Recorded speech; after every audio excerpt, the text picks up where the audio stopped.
নমস্কার বন্ধুরা, আমি সুপ্রিয়া। আজ আবারও একটি নতুন রেসিপিতে সকলকে স্বাগত জানাই। আজকে তৈরি করতে চলেছি সাবুদানা দিয়ে লুচি। যে কোনো উপোসের দিনে এই রেসিপিটা তৈরি করে দেখবেন, খুবই ভালো লাগবে। তো এর জন্য আমি এখানে প্রায় 250 গ্রামের মতো ছোটো দানার সাবু নিয়েছি, সিদ্ধ করা আলু নিয়েছি আর ময়দা নিয়েছি। তো প্রথমে এই সাবুদানাগুলোকে আমি হালকা করে একটু ভেজে নেব।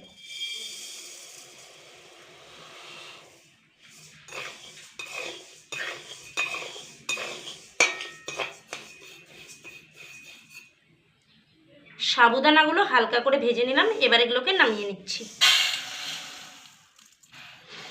এইবার এগুলোকে ঠান্ডা করে ব্লেন্ডারে খুব সুন্দর করে ব্লেন্ড করে নেব।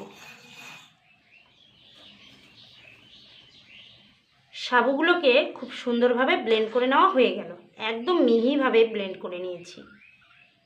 এবার এই সাবুর মধ্যে দিয়ে দিচ্ছি সামান্য একটু লবণ, আর দিয়ে দিচ্ছি দুটো মাঝারি সাইজের আলু সিদ্ধ। সাবুর মধ্যে এই আলু সিদ্ধটা কিন্তু অবশ্যই দিতে হবে। এই আলু সিদ্ধ দেওয়ার ফলেই এটা বাইন্ডিংয়ের খুব সুন্দর কাজ করবে। দিয়ে দিচ্ছি 3 চামচের মতো ময়দা, সামান্য একটু সাদা তেল। এবার সমস্তটাই খুব সুন্দর করে মিশিয়ে নেব।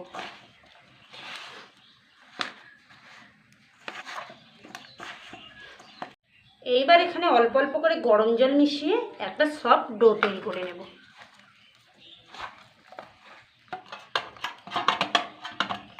ডোটা আমাদের হয়ে গেল।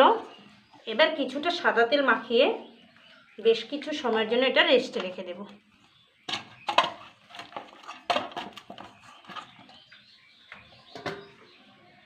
বেশ কিছু সময় পরে ঢাকনাটা তুলে নিলাম। এইবার এই ডো থেকে বড় বড় করে লেচি কেটে নেব।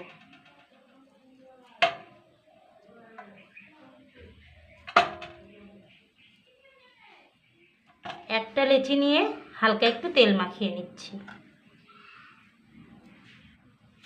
এইবার এটাকে হাত দিয়ে চাপ দিয়ে তারপর বেলনি দিয়ে খুব সুন্দর করে বেলে নেব।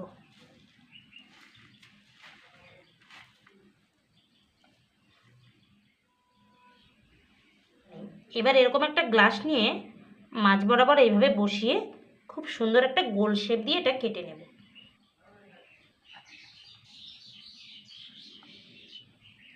এইভাবে আমি প্রত্যেকটা খুব সুন্দর করে বানিয়ে নেব, তারপর তেলের মধ্যে ভেজে নেব। উনুনটা জ্বালিয়ে দিয়েছি, এবার কড়াইয়ের মধ্যে দিয়ে দিচ্ছি তেল।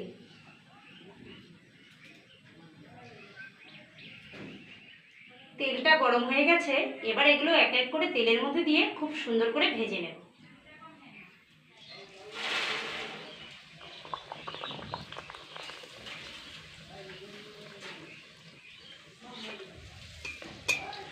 দেখুন বন্ধুরা, কি সুন্দর ফুলে উঠেছে। এইভাবেই একটু উল্টে পাল্টে এটাকে ভেজে তুলে নেব।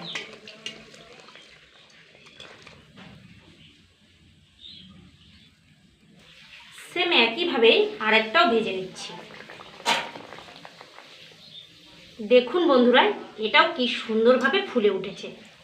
সেম একইভাবেই আমি সমস্ত লুচিগুলো এইভাবে ভেজে তুলে নেব।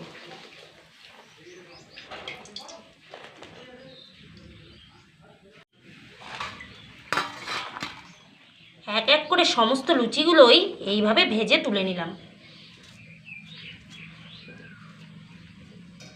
দেখতে দেখতেই রেসিপিটা আমাদের তৈরি করা হয়ে গেল। দেখতেই পেলেন কত সহজ একটি রেসিপি। যদি ভালো লাগে অবশ্যই একবার বাড়িতে ট্রাই করবেন।